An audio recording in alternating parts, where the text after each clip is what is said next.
The palace was burning. Crystal walls screamed, commanders shouted conflicting orders, and no one dared step into the living inferno. In that suspended heartbeat between duty and death, one human soldier made a choice. No permission, no guarantee of survival, no grand strategy. He ran toward the flames.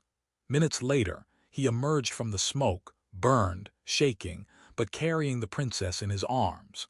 And just when the court believed they had witnessed a simple act of heroism, the queen rose and spoke the words that would change interstellar history forever. "You will be married." The first thing he noticed about the palace was that it breathed. Not metaphorically. It actually breathed. The walls expanded and contracted in slow, dignified rhythms, drawing in the faintly luminous air of Alar Prime and releasing it again in soft exhalations that hummed at a frequency just below human hearing. The long-eared courtiers claimed it was an architectural marvel. Bioengineered crystal lattices fused with living mycelial veins that regulated temperature, oxygen, even mood. To him, it felt like standing inside a polite giant who was trying very hard not to sneeze. Private Arin Vale stood at his assigned post beneath an archway that curved like a frozen wave. His armor, matte graphite and inelegantly angular, looked as though it had been delivered to the wrong universe. The palace surfaces shimmered with internal constellations. His boots squeaked. He shifted his weight. The arch vibrated faintly in response. "Sorry," he muttered to the wall. A guard beside him, tall, luminous-eyed, with elongated ears that swept back in elegant arcs, turned one pale gaze in his direction. "You apologize to architecture. Where I'm from, if something is breathing, it deserves basic courtesy." The guard blinked slowly. "It is not alive. It's inhaling. It circulates. Same difference." The guard's ears tilted in a subtle motion Arin had learned meant restrained amusement. He still couldn't read them well. The ears fascinated him. They were long and finely shaped, tapering like sculpted leaves, covered in skin just a shade too luminous to be human. They shifted constantly, responding to sounds no human could perceive. The entire species communicated in frequencies layered beneath and above standard speech, harmonics threading through their words like hidden chords.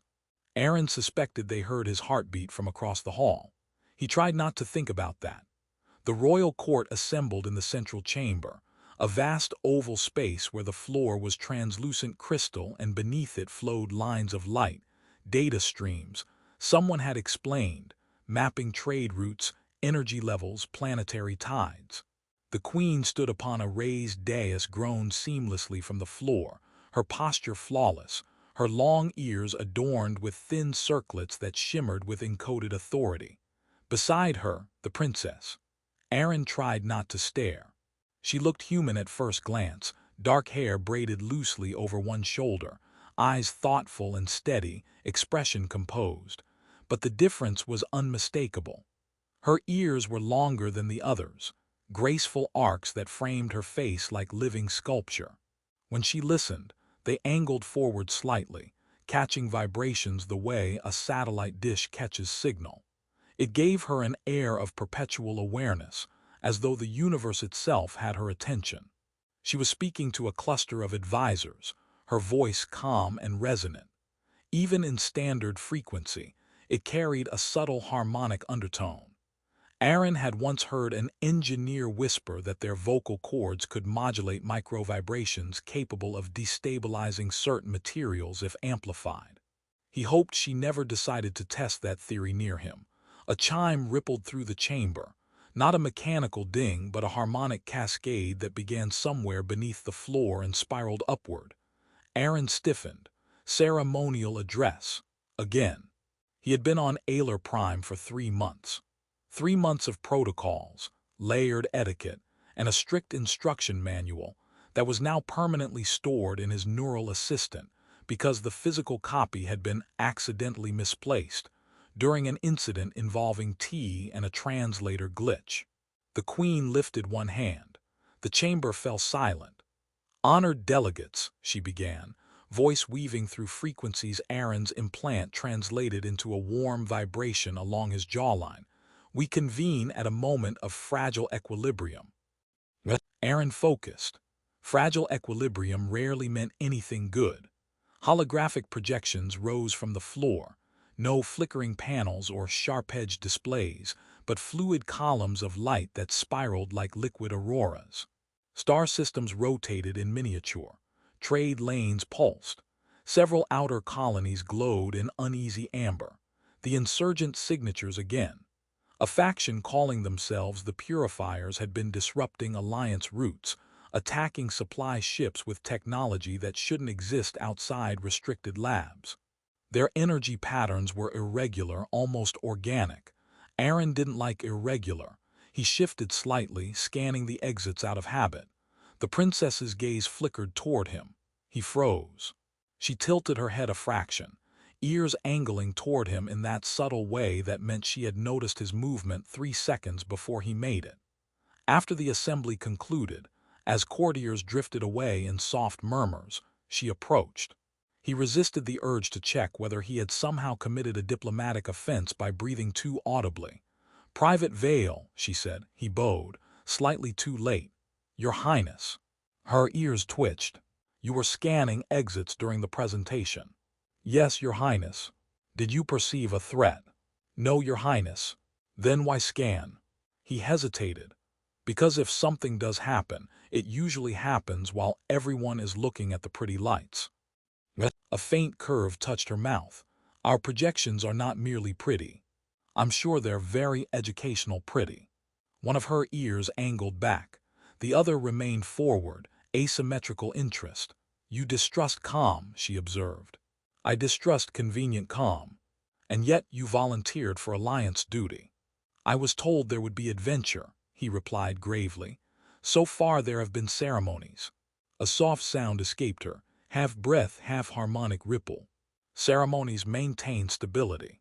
"In my experience," he said, lowering his voice slightly, "stability is usually the thing that explodes." Her eyes sharpened. "You believe we are in danger?" "I believe," he corrected carefully, "that the Purifiers didn't develop bioadaptive plasma signatures just to admire them." She studied him for a long moment. He had the distinct sensation of being measured in wavelengths he couldn't perceive. "You are direct. My commanding officer says that like it's a medical condition." Her smile deepened. "On Alar Prime, impulsive action is considered inefficient. On Earth," he said, "we call it Tuesday." Her laughter this time was audible even without translation, light and unexpectedly warm. Several nearby courtiers glanced over, startled by the unfiltered sound. Arin tried not to look pleased with himself. A tremor pulsed faintly through the floor. Subtle, quick, his implant flickered, he stilled. The princess's ears snapped upright. They both turned toward the western corridor at the same instant. Another tremor, stronger. The lines of light beneath the floor flickered from calm blue to a sharp, warning amber. Across the chamber, a crystalline column cracked with a sound like a glass scream. Alarms did not blare. They sang. A layered harmonic resonance flooded the hall, beautiful and terrible. "Containment breach," someone whispered. A flash tore through the far wall. Not an explosion in the crude human sense, but a focused lance of white-blue energy that pierced the palace membrane and shattered into branching veins of fire. The bioengineered walls reacted instantly, contracting, attempting to smother the intrusion, but the plasma writhed like something alive. Courtiers scattered. Guards formed formation lines out of instinct, long spears of light unfolding from their wrists. Arin's body moved before his thoughts caught up. He grabbed the princess's arm. "Your Highness, we need to." "I am aware," she snapped, though not at him. Her gaze tracked the spreading energy, calculating trajectories. Another impact struck the upper vault. Crystal rained down in glittering shards. The palace inhaled sharply. Arin coughed as smoke, real smoke now, began to seep along the ceiling. This wasn't a demonstration. This wasn't controlled. The Purifiers had just punched through the most advanced defensive architecture in the sector. "Evacuate the inner wing," a commander shouted. "Seal the western corridors." Orders overlapped, harmonics clashing. The princess pulled free of Arin's grip, not fleeing, but stepping forward toward a group of attendants frozen near a collapsing arch. "Move," she commanded. Her voice carried a resonance that cut cleanly through panic. The attendants snapped into motion. Another tremor rocked the chamber. The floor beneath them flickered violently.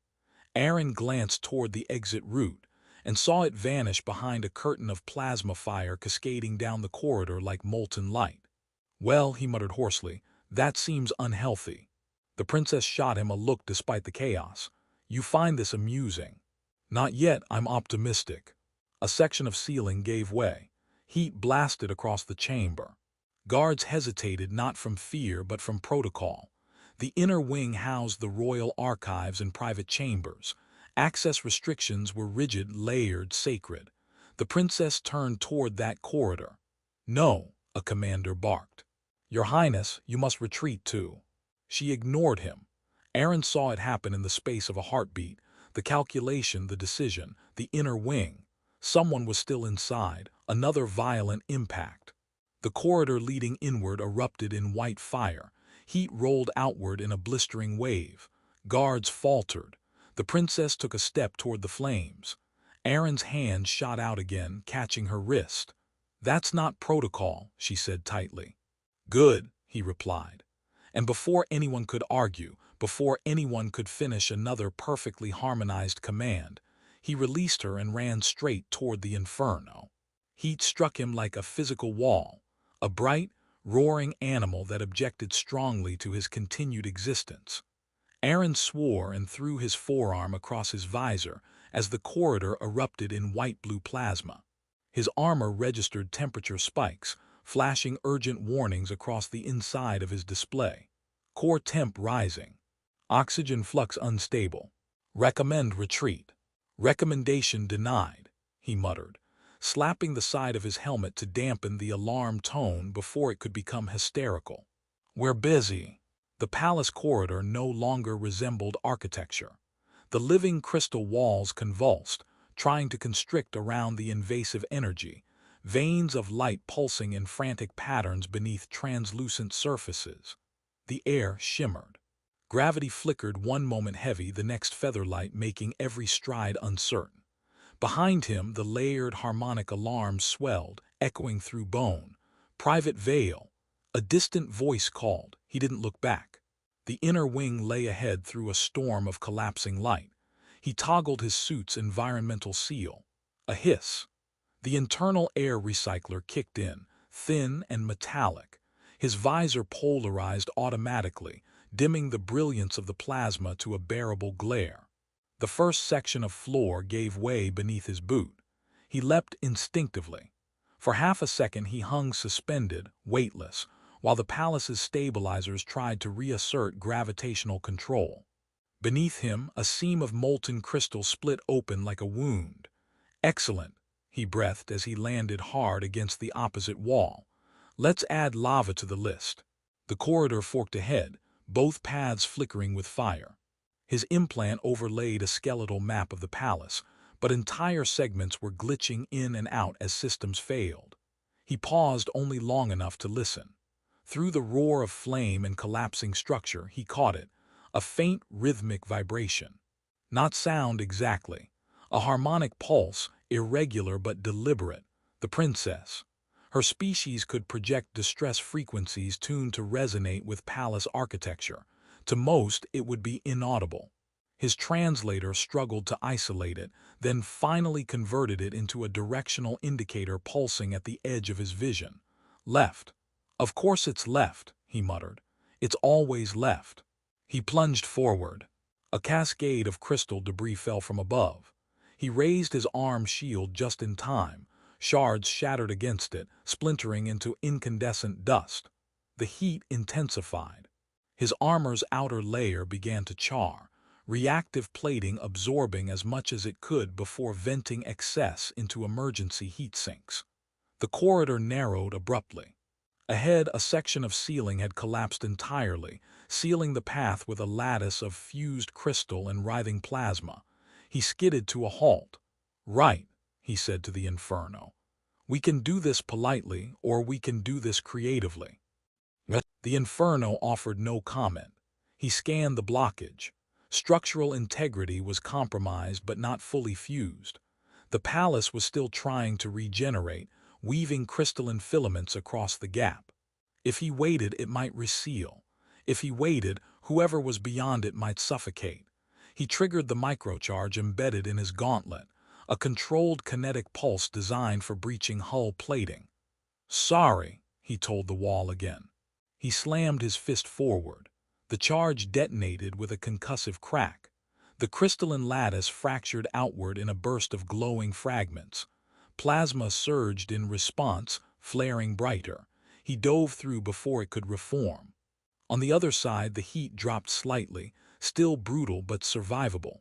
He staggered, coughing as his oxygen recycler sputtered. The harmonic pulse grew stronger. He rounded a bend and nearly collided with a fallen archway blocking half the corridor. Beneath it, two palace attendants crouched, shielding themselves with inadequate personal fields that flickered under stress. And beyond them, partially obscured by smoke and light. "Sorry." The princess knelt beside a third attendant pinned beneath a slab of crystalline support. Her long ears were angled sharply forward, tracking structural vibrations with terrifying focus. She looked up as he approached. For one absurd second, they simply stared at each other through the haze. "You are not authorized for this sector," she said. He barked a laugh that came out as a cough. "Put it on my performance review." Another tremor rocked the corridor. The slab shifted, pressing lower. The pinned attendant gasped. Arin dropped beside the debris and scanned it quickly. The slab wasn't just heavy, it was partially fused to the floor, crystalline roots spreading like frozen lightning. "If we lift it, will the ceiling collapse?" he asked. "Yes," she replied calmly. "Good to know." Her eyes flicked toward the advancing plasma at the far end of the corridor. The fire was feeding on energy lines embedded in the walls, spreading with eerie intelligence.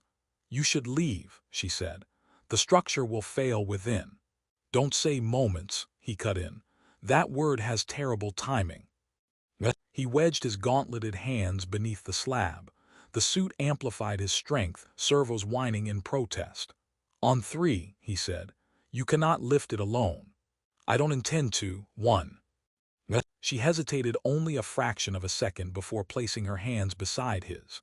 Her fingers were slender, skin luminous even through soot. When she pressed her palms against the crystal, her ears angled outward and a low harmonic hum vibrated through the air. The slab trembled. "Two," he grunted. The attendant scrambled clear. "Three." They heaved. The suit's strength augmentation flared dangerously close to overload. Warning symbols exploded across his visor. The slab rose an inch, then two. The pinned attendant dragged themselves free with a strangled cry. "Move!" Arin shouted. The princess released the slab and pulled the last attendant away just as Arin let go. The crystal crashed down with a shattering impact that sent fissures spidering across the floor. He stumbled back, nearly losing his footing as gravity fluctuated again. The corridor groaned. "The western support columns have failed," she said quietly, ears quivering as she listened to stresses propagating through the structure. "How long?" he asked. She tilted her head slightly, calculating. 4 minutes, she said. "That's generous." She looked at him sharply. "It is not." He offered a thin smile behind his visor. "I prefer optimism." The fire surged closer, heat slamming into them like a physical tide. He glanced toward the only remaining exit route. Blocked. A section of corridor had sealed itself in a misguided attempt at containment. "Can you unseal it?" he asked. "I can attempt to override the palace's regenerative response." "That sounds complicated." "It is." "Good. I'd hate for this to be simple." She moved toward the sealed wall, placing her palm against its surface. Her ears flattened back, then angled forward as she emitted a precise harmonic sequence, tones too subtle for him to hear, but his suit registered the vibrations as delicate spikes across the frequency spectrum. The wall responded, light pulsing beneath its surface. Behind them, the plasma fire reached the fallen arch and surged over it like liquid sunlight. Arin stepped between the princess and the advancing flames. He extended his arm shield and activated its thermal dispersion field.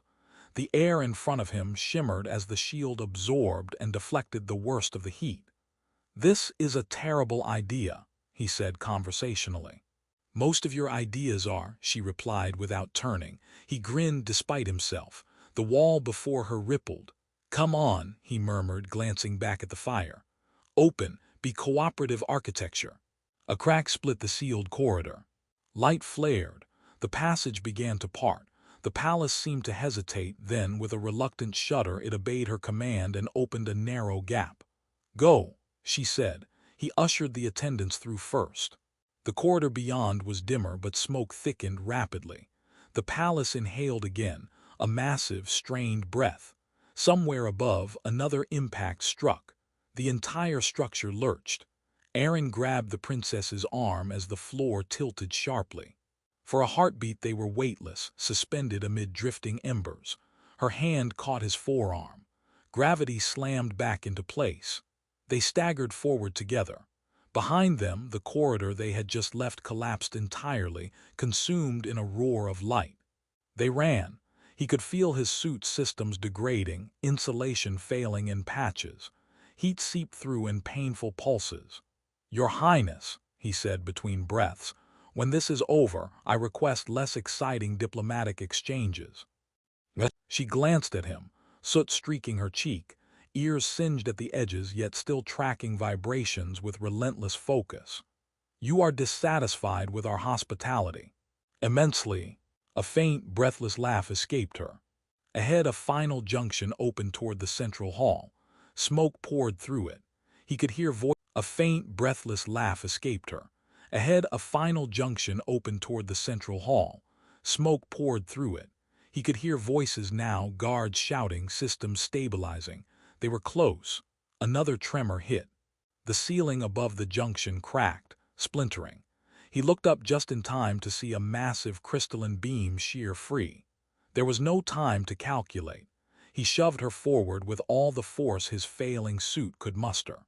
The beam crashed down behind them in a blinding explosion of shards and fire. He felt the shockwave hit his back. Then the world narrowed to white heat and silence as he stumbled through the smoke toward the light of the hall beyond. Sound returned before sight did. Arin became aware of it in layers, distant harmonics, the hiss of failing energy conduits, someone arguing in a voice pitched 3 octaves too high for calm. His visor was cracked, polarized glass spiderwebbed with fractures that diffused the light into a blinding haze. He tried to inhale and tasted metal. "Private Vale," a voice said, very close. He blinked.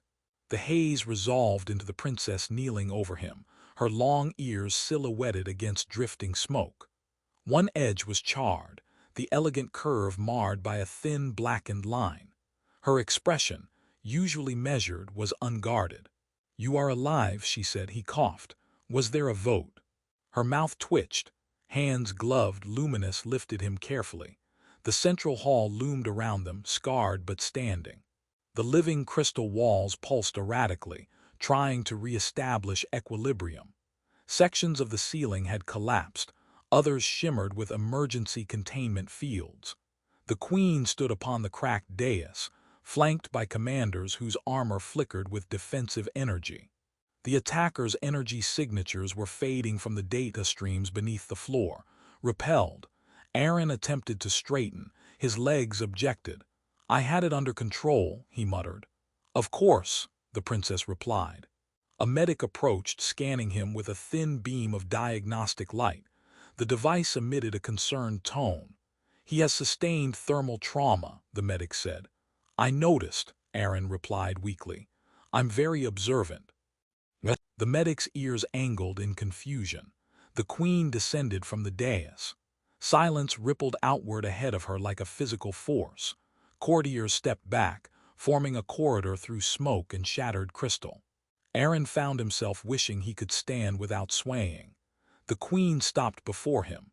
Her gaze traveled over his blackened armor, the cracked visor, the burned plating where his shield had nearly failed. Then she looked to her daughter.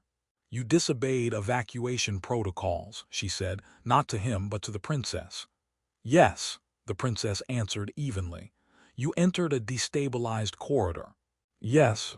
The queen's eyes shifted to Arin. "And you," she said, voice resonant with layered frequencies that vibrated through his bones, "ran into a corridor already claimed by fire." He considered several responses and discarded all of them. "Yes, Your Majesty." A faint murmur moved through the hall. The queen studied him for a long, unreadable moment. Why? It was not an accusation. It was a genuine inquiry. Arin swallowed, tasting smoke. "Because someone was still in there," he said simply. "You were not ordered." "No, you were not certain you would survive." He glanced at the princess, who watched him with an intensity that felt heavier than the collapsed ceiling. "No," he said again, "but I was certain they wouldn't if I didn't." Silence deepened. The palace walls began to glow faintly as stabilization protocols regained coherence. Beneath the floor, the lines of light shifted from amber back toward blue. The queen's long ears angled slightly forward, as though attuning to something beyond audible sound. "In our doctrine," she said slowly, "valor is executed within design. Sacrifice is calculated for strategic gain." He managed a faint grin. "On Earth, sometimes we skip the calculations." A ripple of shocked sound moved through the court. The princess let out the smallest, involuntary laugh. The queen's gaze did not leave him. "You disrupted command cohesion," she continued. "Yes, Your Majesty. You damaged palace infrastructure. Technically, the fire did most of that." Several guards visibly struggled not to react. "And yet," the queen said, her voice lowering, "you altered the outcome." A commander stepped forward, projecting a rotating field of data into the air. The purifiers, attack patterns shimmered above them. Organic, adaptive plasma lances keyed to exploit palace resonance frequencies. "They penetrated our harmonic defenses," the commander said. "Their bioadaptive plasma fed upon our structural oscillations." The princess stepped beside the projection.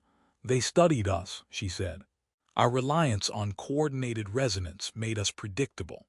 Her gaze met Arin's. "You were not predictable." He raised a soot-streaked brow. "I've been told." The commander continued.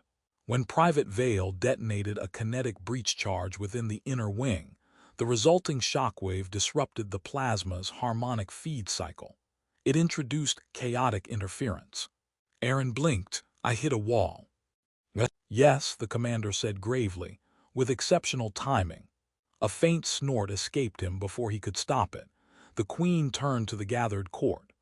"Our adversaries assume that precision and restraint define strength," she said. "They calculated our responses based on doctrine." Her gaze swept back to Arin. "They did not account for instinct." The princess stepped closer to him, ignoring the medic's attempt to keep her back. "You have often criticized our ceremonies," she said softly. "I prefer events with fewer fires. And yet you have participated in one." "I'd give it 2 stars," he replied. "Poor ambience." She shook her head, smiling despite everything. The queen lifted one hand. The hall quieted completely. "In this chamber," she declared, her voice amplified through restored acoustic channels, "we witnessed an act unbound by rank, species, or calculation." Gasps echoed faintly. Arin's stomach dropped. He had the sudden, terrible suspicion that something irreversible was about to happen. The queen descended the final step of the dais and stood before him. "In saving my daughter," she said, "you have altered not only her fate but the trajectory of our alliance." He opened his mouth. She raised a hand. "In our tradition, such a bond of life debt cannot remain unacknowledged." He glanced at the princess. Her ears were angled forward, attentive, but her expression was unreadable. "Before this court," the queen continued, "and before the allied systems who bear witness through our restored transmissions." Arin considered feigning unconsciousness. You will be married. The words landed like a second impact. Silence. Then a collective intake of breath so sharp it seemed to pull the remaining smoke from the air. What? Arin said faintly, respectfully. The princess's composure cracked. You are proposing diplomatic matrimony, she clarified gently. Yes, the queen said. Arin stared at her. Your Majesty, I just ran through a burning corridor, he said carefully. I may still be slightly on fire. This feels like a rapid escalation. A strangled sound somewhere between scandal and laughter rippled through the nobles. The queen's expression did not change, but her eyes gleamed. You demonstrated a union of instinct and resolve that our alliance requires, she said. Strength does not reside solely in refinement. The princess stepped closer until she stood beside him. Do you object? She asked quietly. He looked at her fully then. Soot streaked her face. One ear bore a charred edge. Her eyes were steady, luminous, and very much alive. 3 months ago he had thought her distant, an elegant figure in a breathing palace, bound by ritual and resonance. Now he saw something else. She had stepped into the fire too. She had risked collapse to reach her people. She had laughed in smoke. I don't object, he said slowly. I just would have appreciated a briefing. A soft laugh escaped her.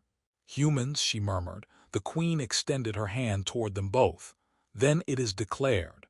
The hall erupted, not in chaos this time, but in layered harmonics of astonishment, debate, and reluctant admiration. The purifier threat was not gone, but its strategy had been exposed. Already, engineers were recalibrating the palace's defenses, integrating irregular kinetic pulses into harmonic shields. Chaos woven deliberately into order. Arin stood amid it all, feeling the weight of stares from every corner of the chamber. He had arrived on Alar Prime as a soldier assigned to observe. He now stood as something else entirely. Later, after medics insisted on sealing the burns along his back, after commanders reviewed the battle footage with expressions that hovered between horror and fascination, he found himself on a balcony overlooking the recovering city. The palace breathed steadily again. The princess joined him. You have disrupted centuries of protocol, she said lightly. I'm developing a talent for that. She leaned against the crystalline railing, long ears catching the faint night wind. You were afraid, she said. Yes. And you ran anyway. Yes. She studied him. In our culture, courage is harmony with purpose, she said. You showed me that sometimes courage is discord that refuses to be silent. He exhaled slowly. And you showed me, he said, that structure isn't weakness, it's just different. She tilted her head. You have changed. I'm considering reading the protocol manual voluntarily, he admitted. Don't tell anyone. Her laughter drifted out over the city. Tomorrow, she said, we begin preparations. For ensuring that when the purifiers return, they will face a defense that sings and strikes. He looked at her.